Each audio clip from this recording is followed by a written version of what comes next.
માતરમ. આજે જે શ્યામા પ્રસાદ મુખર્જી એમની જન્મ જયંતિ છે. ભારતીય જનતા પાર્ટીનો નાનામાં નાનો કાર્યકર્તા હોય એ પણ એમના બલિદાનની વાતો જે છે એ આપણા પાયામાં છે. આજના કાર્યક્રમની અંદર પુષ્પાંજલિ આપણે આપી અને સાથે સાથે એમનું જે સ્વપ્ન હતું એ સ્વપ્ન આજે ભારતીય જનતા પાર્ટીની બહુમતીની સરકાર જ્યારે આવી ત્યારે એ સ્વપ્નને સાકાર આપણે જ્યારે કર્યું છે ત્યારે એવા સમયે જ્યારે ઉપસ્થિત થયા છે ત્યારે બગસરા શહેરના પ્રમુખભાઈ શ્રી કોટડિયા સાહેબ, ભાઈ તાલુકાના પ્રમુખ પ્રદીપભાઈ, બંને મહામંત્રીઓ, તાલુકા પંચાયતના પ્રમુખ શ્રી, નગરપાલિકાના સદસ્યશ્રીઓ અને સૌ અગ્રગણ્ય ભારતીય જનતા પાર્ટીના કાર્યકર્તા ભાઈઓ, આજે જે અહીંયા વાત કરી અહીંયા પણ આપણે ઘણા વખતથી નારાઓ કહેતા હતા કે કાશ્મીરની અંદર 370 ની કલમ હટાવી જોઈએ.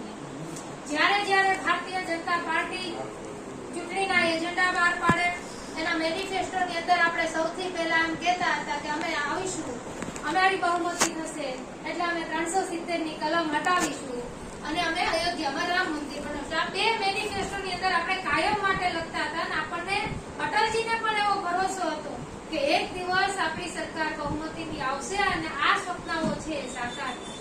પણ આપણા ભારતીય જનતા પાર્ટીની જે શિસ્ત છે અને શિસ્તની અંદર પાયાની અંદર જે વ્યક્તિઓએ બલિદાન આપ્યા છે એની વાત આપણે આજે કરી. અહીંયાથી જેમ કહેવામાં આવ્યું પણ આપણે કહીએ છીએ કે જહાં હુએ બલિદાન મુખર્જી વો કશ્મીર હમારા હૈ.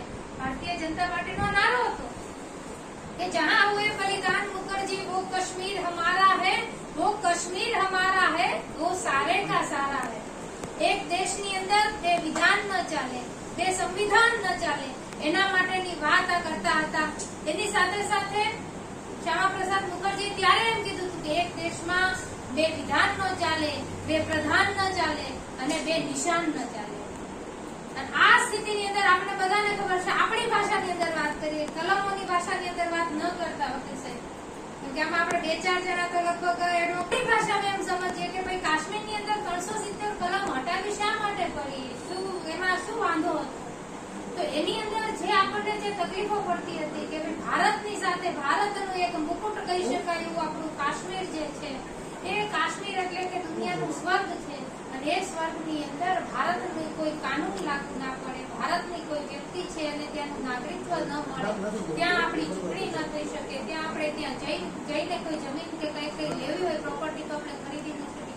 આ પરિસ્થિતિઓ હતી. એની અંદરથી આ 370 ની કલમ હટાવવાનું જો કોઈ કામ કર્યું હોય ને તો આપણા દેશના વડાપ્રધાન નરેન્દ્રભાઈ મોદી અને અમિત શાહે આપણા શ્યામા પ્રસાદ મુખર્જીનું જે સ્વપ્ન હતું એ સ્વપ્નને પૂરું કરવા માટે આ કલમને હટાવ્યું.